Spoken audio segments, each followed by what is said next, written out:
As promised from yesterday's short and the news that has broke in the last 24 hours around the association, I'm here to talk about it. LeBron James has supposedly made his final decision, which final means this is basically the last team that LeBron James is ever going to play for.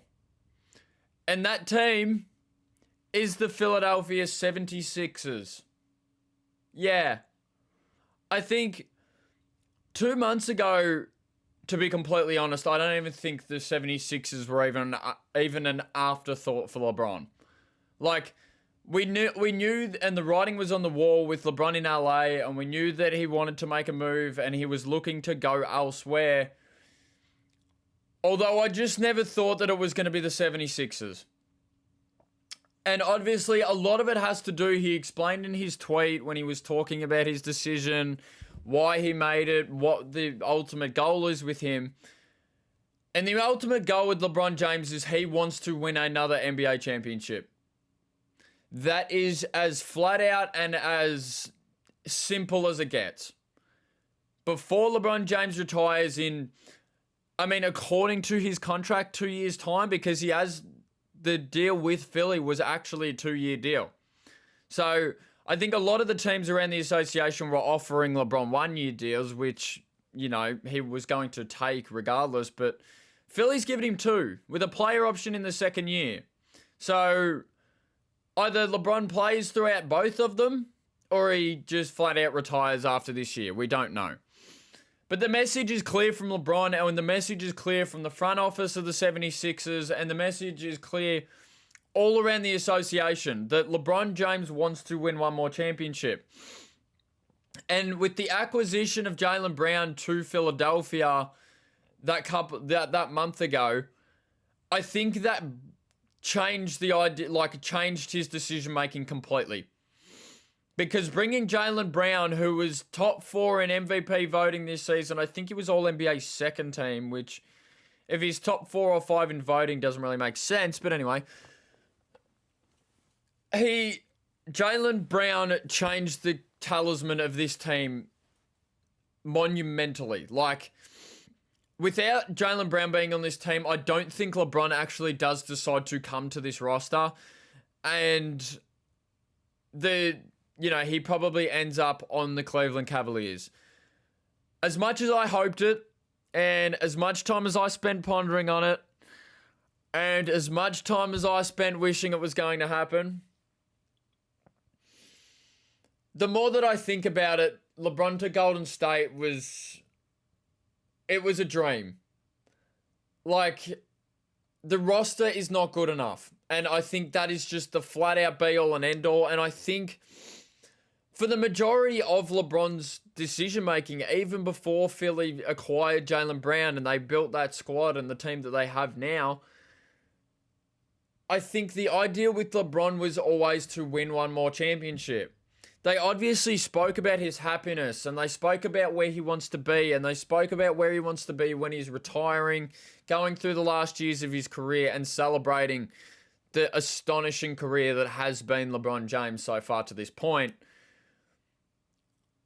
I just think the championship is the happiness with LeBron. And that's when I start to think that Golden State was always a dream. Playing with Stephen Curry, I'm sure that LeBron would have absolutely loved to commit to Golden State and play with Steph Curry. I don't have a single doubt in my mind of that. However, LeBron had to look at the bigger picture. He had to analyze the team as a whole. And to be completely honest, if I'm in LeBron's situation, I look to Philadelphia as well. Because they've just got so much more talent top to bottom.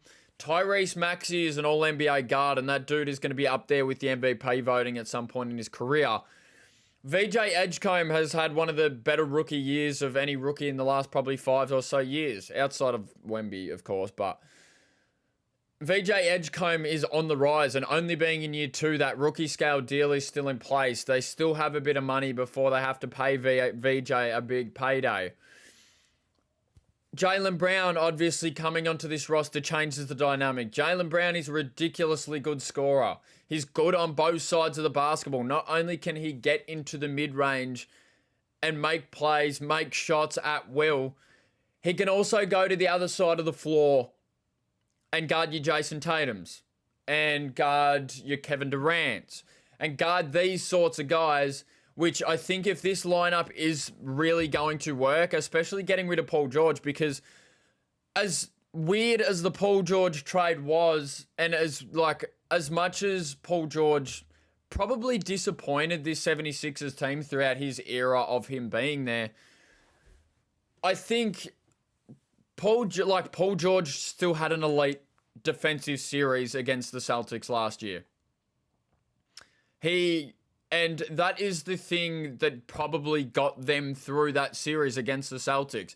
Without Joel Embiid's efforts on the offensive side of the ball, absolutely, they would not have even been a chance at any point in time. But Paul George was also able to guard Jason Tatum and Jaylen Brown to an elite level. And that was what brought the ability for Tyrese Maxey to go crazy, for JoJo Embiid to do his thing. That's the shoes that I think Jaylen Brown has to truly fill this year, is that he needs to go from a good defender, because he is a plus defender, one of the better wing defenders in the league, but he needs to maybe try and push that a little bit more. It might be asking a lot, because if there is one thing that I can nitpick about this 76ers team,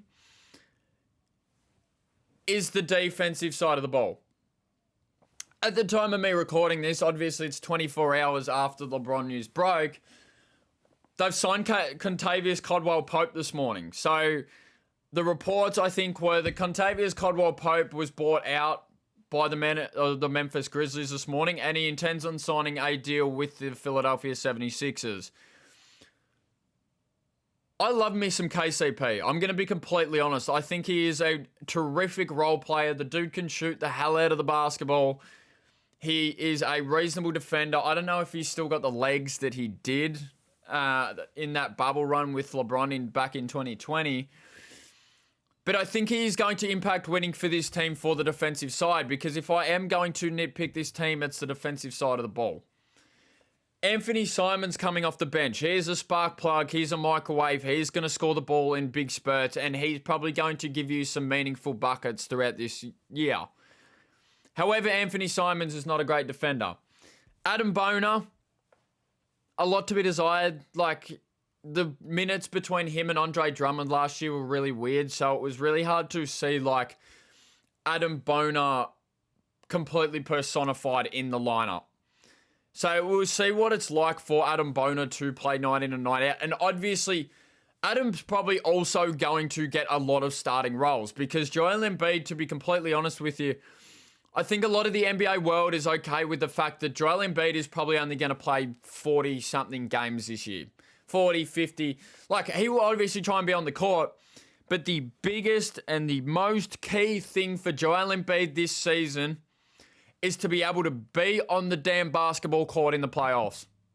Because there has been so many eras in this Philly era, in this Philly timeline of Joel Embiid, all the ups and downs, all the highs and lows, and everything that they've been through, the lineup changes, the Tobias Harris incidents, the Jimmy Butler era, the Ben Simmons thing that went on and on and on and on. James Harden coming to the team and shooting 1 for 15 in an elimination game.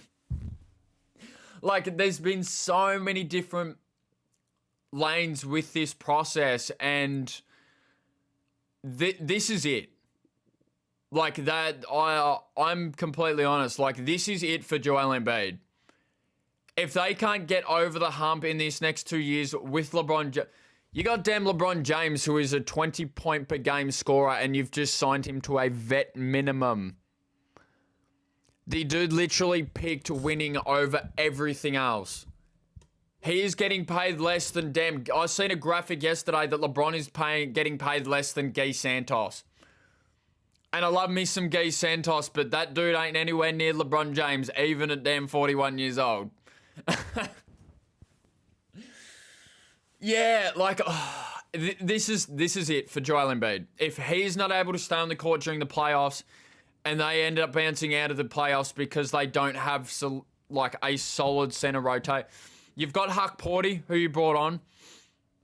He saw 2 minutes in the NBA Finals for the New York Knicks last season. So I think he is still a little ways away. I think he is a serviceable NBA player. However, there's a bit more time with him, and I think there's a bit more building that he has to do throughout this period.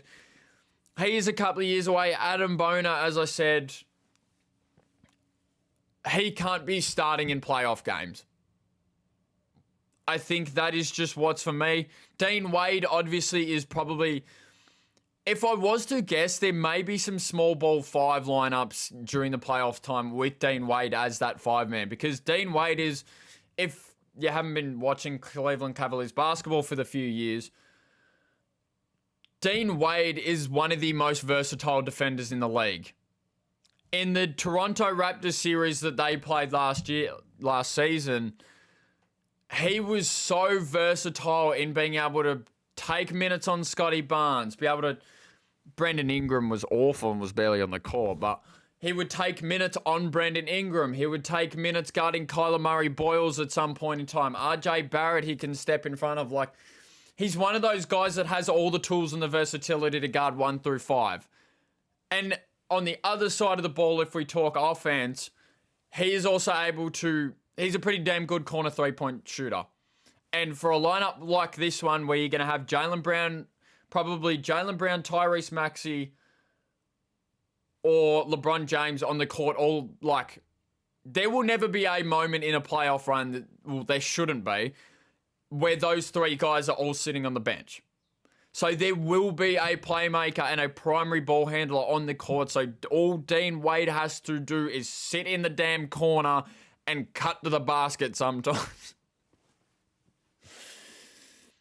Yeah, it's insane, man. Genuinely just insane. LeBron James is on a $4 million contract. Are we serious?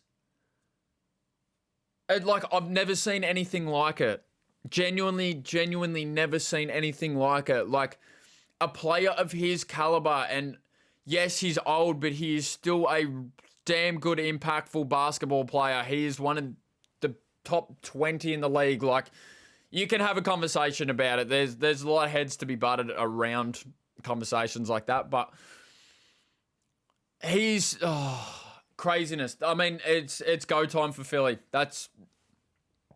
Jaylen Brown has a chance to make it to the mountaintop once again. LeBron James has a chance to make it with a 4th team to go all the way to a Larry O'Brien trophy at the end of the season. Joel Embiid, this is it. It's time to put your big boy boots on. He's got one knee, yes, but that knee needs to be good for 16 games in a playoff series. And Tyrese Maxey's a freak. I mean, I have nothing bad to say about Tyrese Maxey whatsoever. I think he's one of the future faces of the league. I think even after Joel Embiid's gone, he will be a Philadelphia 76er for a very long time. And his speed, his shooting, his awareness about where he is on the court at all times. Obviously, the defense, for a 6'0" player, his defense is really good. Because obviously there is so many limitations with being that height in the NBA. But he does the absolute best that he can. And he can guard the corner sitter. And he can do it to a high clip.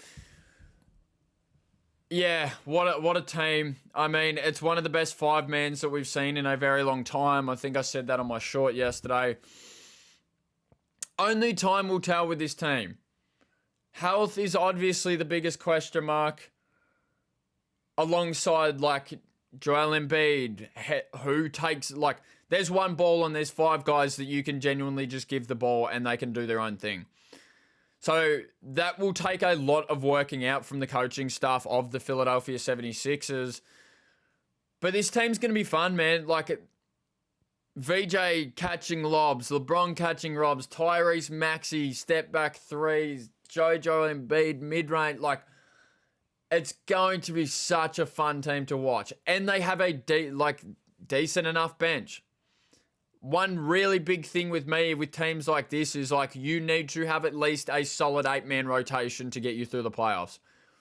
And I think they have that. Anthony Simons comes on and gives you offense off the bench. Huck, Porty or Bona, whoever they choose, depending on the day or the situation or the matchup, whatever works best for them. Dean Wade off the bench too. Like, Philadelphia basketball has genuinely never looked this good. I don't think. And there was the eras of Dr. J, and there was the, like, I just don't think it is the Allen Iverson eras. Like, I just don't think it has looked better. And now is the time to win an NBA championship. So yeah, that's about it. That's all I've got for you guys today. I just basically wanted to talk, like, it was a big thing in the NBA world. News was quiet because everybody was just waiting for LeBron James to make his decision. Now Draymond Green can go and sign his extension. Jonathan Kuminga can sign with whoever he wants to sign. Apparently he's linked to the Lakers or something. Like, a lot of these names, James Harden's another name in the market too, but I think he's restricted, if I'm not mistaken. All of these dudes can now sign their contracts and go to their next team or their same team or whatever they feel like because this decision's been made. Yeah. What a decision. I mean, LeBron, regardless of what happens in these next 2 years, I think LeBron's legacy and all that he's done for the sport it's already been noted. It's already like, whether he retires tomorrow or he retires after this 2 years, it's not really going to affect his legacy at all. And all that he has done for the sport of NBA basketball and all that he's done for the sport of basketball in general, not just the NBA. Insane. LeBron, I mean, I hope you like the cold weather. I mean, I'm Australian, but I'm told that Philly can be quite cold at sometimes. Philly cheesesteaks, I don't know if they're any good. He might have to try them out too. Anyway, I'm just waffling. Thank you guys so much for watching. If you've made it this far, if you could consider dropping a like or leaving a subscription, that would be absolutely amazing. I'm slowly growing this community with you guys, interacting with you guys. I'm trying my absolute best to stay in conversation with you guys. So any comments below would be amazing. Thank you guys so much. Let me know how you feel about LeBron and this current 76ers team. Thank you guys, and I will see you guys in another couple of days. I think it's a quiz season, so there'll be some quiz videos of mine coming out. Quizzes, NBA games, trivias, that sort of stuff. That's next on the channel. More reaction videos too, maybe. I'll see you guys then.